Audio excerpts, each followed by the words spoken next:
Hola, ¿qué tal? ¿Cómo están? Nuevamente transmitiendo en vivo después de varios miércoles que no estuvimos conectándonos. Bueno, esto es Café Literario. Mi nombre es Adriana, por si alguien se conecta por primera vez. Estamos transmitiendo desde nuestra página de Facebook, la página del Centro Integral para Personas Mayores de AMIA, JOFESH. Y bueno, la idea es que ya después del fin de año, bueno, feliz año, porque por este medio no nos habíamos saludado todavía, así que bueno, un enorme abrazo desde acá, deseándoles que tengan un muy buen 2026, y bueno, la idea es seguir encontrándonos un ratito cada miércoles para seguir leyendo, intercambiando libros, intercambiando lecturas, e intercambiando también recomendaciones, reseñas. Y quería inaugurar este primer café literario del año con una novela policial que está en nuestra biblioteca, ¿sí? Gracias a concurrentes que también, además de disfrutar de las actividades, se comprometen y donan parte de sus libros que ya han leído. Y bueno, la idea es esta también, que los libros circulen. En este caso, la tapa que les estaba mostrando es Crímenes Imperceptibles. El autor es Guillermo Martínez y la verdad que está buenísimo para leer en enero. Está bueno para todo el año, pero bueno, para quien no lo conoce, Guillermo Martínez nació en Bahía Blanca en 1962, se radica en Buenos Aires en 1985, donde se va a doctorar en Ciencias Matemáticas. Acá hago un punto porque en algún momento lo hemos comentado, esta idea que todas las personas que escriben tienen que venir del ámbito de las letras. Bueno, si bien por supuesto muchas y muchos escritores provienen del ámbito de las letras, también quienes se dedican a la ciencia pueden escribir, y por cierto muy bien, como es el caso de Guillermo Martínez. Luego de doctorarse en Ciencias Matemáticas en 1985, va a residir 2 años en Oxford, en Gran Bretaña. En 1982 obtiene el primer premio del Certamen Nacional de Cuentos Roberto Alt con el libro La jungla sin bestias. En 1989 publica su libro de cuentos Infierno Grande, que va a obtener el premio del Fondo Nacional de las Artes. Su primera novela, acerca de Roederer, que publica Planeta en 1992, fue publicada también en España, traducida al inglés, al serbio, al noruego, y bueno, y tantísimas otras obras. Crímenes Imperceptibles transcurre en un ámbito académico, transcurre en Oxford. Guillermo Martínez obtiene el premio Planeta por esta novela y una beca, ¿sí? Donde va una beca para poder corregirla, y lo va a hacer, digamos, en ese ámbito, ¿no? En el ámbito de Oxford, que es un lugar que conoce, ¿no? Muchas veces analizamos en este taller cómo muchas historias, que si bien son ficciones, son historias noveladas, parten de los archivos personales de los escritores. En este caso está editada por Planeta en su versión bolsillo, ¿sí? El autor, bueno, obviamente está escrita en castellano, ¿sí? Son 200 y pico de páginas, y tiene, al parecer, un argumento sencillo. Tiene que ver con el policial detectivesco, ¿sí? Un joven matemático argentino viaja a la ciudad inglesa de Oxford con una beca y se hospeda en la casa de una viuda anciana, viuda de un matemático. Sorpresivamente, Mrs. Eagleton es asesinada. El becario se encuentra, sin proponérselo, en medio de la escena del crimen al ir a pagar el alquiler. Junto a Arthur Seldon, reconocido matemático y viejo amigo de la anciana viuda, comenzarán a partir de ese momento una investigación de este crimen, que será el primero de una serie de asesinatos en los que la matemática y la lógica parecen la clave para su resolución. Arthur Seldon desempeñará el papel del investigador erudito, el detective racional, capaz de develar lo irrelevable, de ver más allá que el resto, al mejor estilo Sherlock Holmes, ¿sí? Si de clasificar se trata, la novela es un policial de enigma, o lo que también llamamos policial blanco, en el que la resolución de los crímenes requiere de un investigador con capacidades deductivas sobresalientes, ya que la pesquisa supone un desafío intelectual. La novela obtuvo el Premio Planeta en Argentina y se convierte en un éxito internacional, traducida a 35 idiomas. El director Alex de la Iglesia, el director español, la lleva al cine con el título Los Crímenes de Oxford. Bien, acá voy a saludar a Graciela Coronel. Feliz año, Graciela. Muchas gracias por estar ahí. También a Marta, dice buenas tardes y buen año para todos. Mi querida amiga Marta, que está ahí siempre firme. Los Crímenes de Oxford con John Hart fue llevada al cine. Bien, muy bien. Bueno, me alegro mucho que estén ahí, atentas. Y bueno, también saludamos, como siempre hacemos, a las personas que después se suman a través de nuestra lista de difusión de WhatsApp, a los que vienen los viernes presencial también, y que bueno, trabajamos a veces algún complemento de lo que trabajamos acá, en este caso no, estamos trabajando algo distinto. Hoy es más que nada inaugurar el año en este espacio de café literario, que bueno, ya no quiero ni hacer la cuenta de cuántos años tiene, pero sí, nació con la pandemia esta versión, así que bueno, va por el 5º año y bueno, muy contenta de volver a conectarme de nuevo con ustedes. Súper interesante el libro y más allá de la trama, que les va a hacer recordar a bueno, estos clásicos detectivescos, donde bueno, nosotros como lectores, como lectoras, vamos también jugando un poco a deducir, porque no sería lo correcto decir adivinar, se supone que uno va a utilizar habilidades de detective para descubrir quién es el asesino o la asesina de varios crímenes, de una serie de crímenes que ocurren en el ámbito de Oxford. Hola, ¿empezó más tarde o el reloj anda mal? No, empecé a las 4:30 y monedillas. Aprovecho para saludarte, Cora, también saludar a Edith y también saludar a Estela. Muy feliz año y que sea con lo mejor, que podamos leer, que podamos seguir creciendo en la lectura, que nos permite, bueno, sin movernos mucho del lugar donde estamos, poder volar con la imaginación y en este caso irnos a los claustros universitarios de Oxford, que tienen todo ese glamour, ¿no? Esos jardines de un verde fosforescente, ¿no? Esas construcciones con ladrillos a la vista. Bien, es interesante recrear ese paisaje y les voy a leer el comienzo, ¿sí? Cortito, pero bueno, para que vean un poco el estilo de la prosa del autor, que bueno, realmente tiene todo ese estilo del policial inglés, podríamos decir. Un placer, dice, hola, sí, claro que sí, acá estamos para compartir, por supuesto. Un placer también para mí. El capítulo 1, no sé si llego a leer todo el capítulo, se hace un poco extenso, pero sí para darles una idea, está acá en nuestra biblioteca, así que cuando quieran, los que están participando en forma presencial se lo pueden llevar. Está linda la biblioteca, hay otras cosas que han llegado, otras novedades, novedades para nuestra biblioteca, no digo de que sean libros. Este libro ya tiene sus años, fue publicado en el 2003, pero lo bueno que tiene la literatura es que cuando es buena no tiene fecha de vencimiento.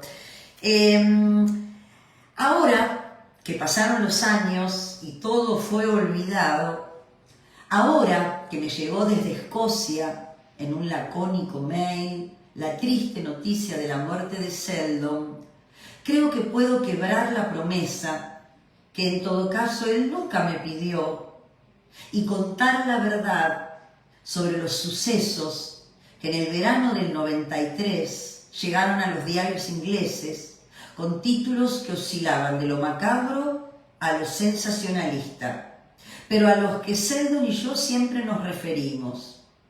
Quizá por la connotación matemática, simplemente como la serie o la serie de Oxford. Las muertes ocurrieron todas en efecto dentro de los límites de Oxfordshire, durante el comienzo de mi residencia en Inglaterra, y me tocó el privilegio dudoso de ver realmente de cerca la primera. Yo tenía 22 años, una edad en la que casi todo es todavía disculpable.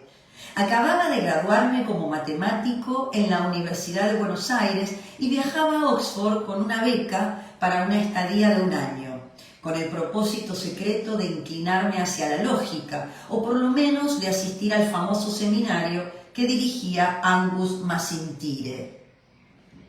La que sería mi directora allí, Emily Bronson, había hecho los preparativos para mi llegada con una solicitud minuciosa, atenta a todos los detalles.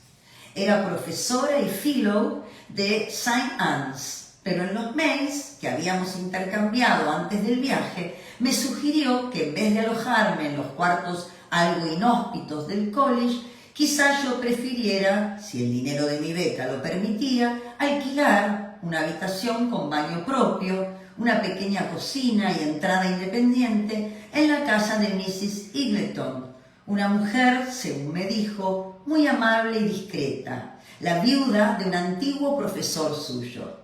Hice mis cuentas, como de costumbre, con algún exceso de optimismo y envié un cheque con el pago por adelantado del primer mes, el único requisito que pedía la dueña. 15 días después me encontraba volando sobre el Atlántico en ese estado de incredulidad que desde siempre se apodera de mí ante cada viaje, como en un salto sin red. Me parece mucho más probable e incluso más económico como hipótesis, la navaja de Ockman hubiera sido Seldon, que un accidente de último momento me devuelva a mi situación anterior o al fondo del mar, antes de que todo un país y la inmensa maquinaria que supone empezar una nueva vida comparezca finalmente con una mano tendida allí abajo. Y sin embargo, con toda puntualidad, a las 9 de la mañana del día siguiente, el avión horadó tranquilamente la línea de brumas y las verdes colinas de Inglaterra aparecieron con verosimilitud indudable bajo una luz que de pronto se había atenuado, o debería decir quizá degradado, porque esa fue la impresión que tuve, que la luz adquiría ahora, a medida que bajábamos, una cualidad cada vez más precaria, como si se debilitara y languideciera al traspasar un filtro enrarecido. Bien, tal vez por eso no quiero leer más, porque se puede hacer un poco... No es una lectura muy sencilla, si bien no es complicada, pero bueno, entra ahí en algunas reflexiones mientras está describiendo su partida, ¿sí? Y acá aparecen otra vez puntos de encuentro en este cruce que el autor toma de su propia experiencia, de conocer muy bien ese ambiente de Oxford, la utilización de varias palabras en inglés que tienen que ver con toda una jerga, digamos, del lugar. Y bueno, esta sensación de embarcarse en algo desconocido, lo que implica un viaje, radicarse en otro país, más allá que él maneja perfectamente la lengua. Acá el personaje también. Acá tenemos un caso, un ejemplo de que el autor está muy cercano, el escritor, el autor, está muy cercano al narrador, ¿sí? En este caso hay un personaje que construye el autor, que es el narrador que nos cuenta esta historia, que está narrado en primera persona, donde hay muchos puntos en común con la historia real, vamos a llamarlo así, de Guillermo Martínez. Es cierto que es matemático, es cierto que estudió en la UBA, es cierto que estuvo radicado y becado por estudios 2 años en Oxford, etcétera, etcétera, pero no es el narrador, ¿sí? A veces está más distante, en este caso está muy cerquita uno de otro, pero lo importante es comprender que es una construcción literaria. Esto muchas veces nos lleva a muchos debates, porque a veces es un poco difícil hacer esta distinción, pero es importante hacerla. Vale, realmente es atrapante a los que les gusta seguir pistas y jugársela también a que son detectives, a que son investigadores, les va a resultar muy entretenido. También nos cuenta un mundo que tal vez no es tan conocido para nosotros, ¿no? Que significa vivir y estudiar en un lugar lejos de tu propia cultura, ¿no? Lejos de tu familia. Bueno, también, ¿no? Si bien el autor no va a hablar específicamente de esto, va a haber momentos, ¿no? Pensamientos, razonamientos que tiene él en relación a esto de estar en otro lugar y empezar a hacer una vida en otro lugar, aunque la sabe transitoria.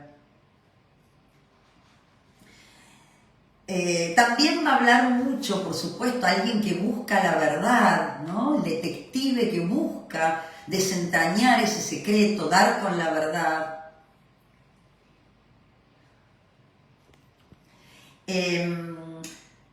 Va a reflexionar también acerca de la verdad. Dice, hay una diferencia entre la verdad y la parte de verdad que puede demostrarse. Ese es en realidad un corolario de Tarski sobre el teorema de Gödel, dijo Seldon.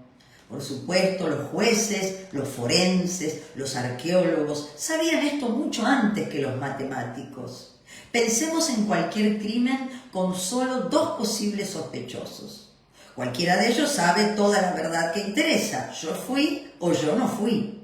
Pero la justicia no puede acceder directamente a esa verdad y tiene que recorrer un penoso camino indirecto para reunir pruebas, interrogatorios, coartadas, huellas digitales. Demasiadas veces las evidencias que se encuentran no alcanzan para probar ni la culpabilidad de uno ni la inocencia del otro. En el fondo, lo que mostró Gödel en 1930 con su teorema de incompletitud es que exactamente lo mismo ocurre en la matemática.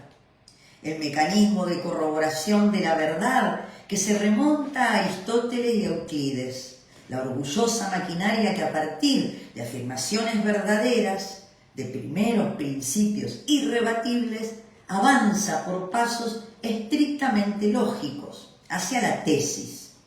En fin, hace todo un desarrollo que para los que no estamos acostumbrados a esta terminología de investigación y de ciencia, por momentos nos puede resultar un poco extraño o hermético. Sugiero que lo dejen pasar, que lo escuchen como cuando uno escucha una canción que le gusta la melodía y a lo mejor la letra no terminás de entender lo que dice, pero tu emoción entiende, hay algo que te toca, que te impacta, aunque no tenés la musicalidad. Bueno, acá también hay algo de esto. Entonces, hay momentos que se pone a hablar de teoremas.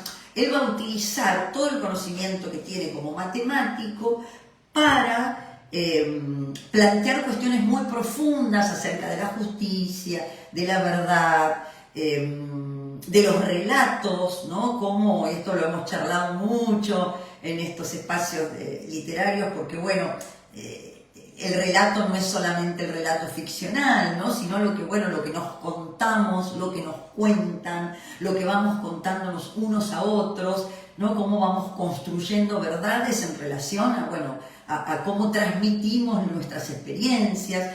Y bueno, acá el autor también aborda algo de esto y me parece interesante. Insisto que por momentos, bueno, te sorprenden algunas cosas.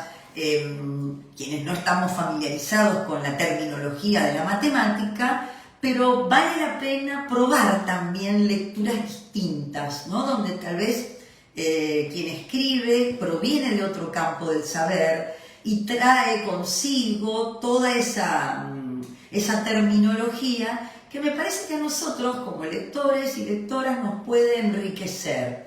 Acá, como dice Marta, para usar las células grises, Bueno, esto también hay una recomendación que se utiliza mucho en los talleres de lectura y de escritura también en relación a no leer siempre aquellas cosas que ya sabes que te interesan y que te gustan, ¿no? Atreverte también a buscar algo que a lo mejor no es lo que vos en principio elegirías. Y eso es bárbaro porque expande, enriquece. Y bueno, me parece que acá él ha logrado esto de una manera muy interesante porque, bueno, nos lleva de la mano en un policial y más allá de los recursos literarios propios de un Sherlock Holmes, de alguna manera, pero moderno, porque no es de la época victoriana,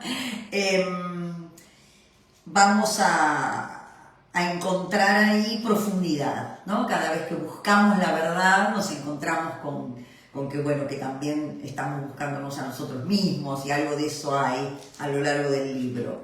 Así que, bueno, esta es la primera recomendación del año, Crímenes Imperceptibles, con Guillermo Martínez, que ya está en la biblioteca de Hofesh. Vamos a ir cerrando por hoy, agradecerles que hayan vuelto, sé que se pierde el ritmo, pero bueno, están ahí, y también a los que se suman después. Próximos miércoles también tenemos otras novedades, que ahora no me voy a detener en ellas, pero tenemos Juan José Millás, que es un autor español también muy interesante, con una novela que se llama Laura y Julio, totalmente distinto a lo que estábamos hablando recién. Una historia de un matrimonio y un vecino, donde también hay suspenso, si bien no es un policial, pero hay suspenso, es atrapante, analiza mucho los vínculos de la pareja. Muy bueno, Laura y Julio de Juan José Millás.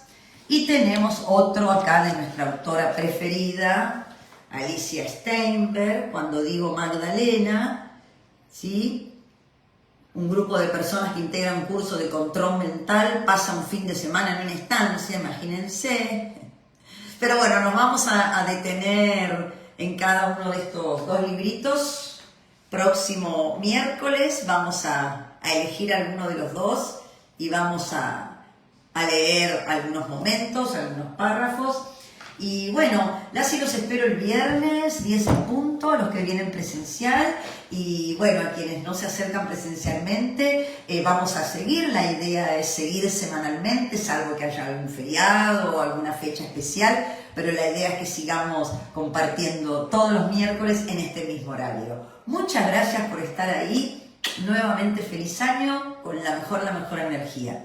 Nos vemos. Chao.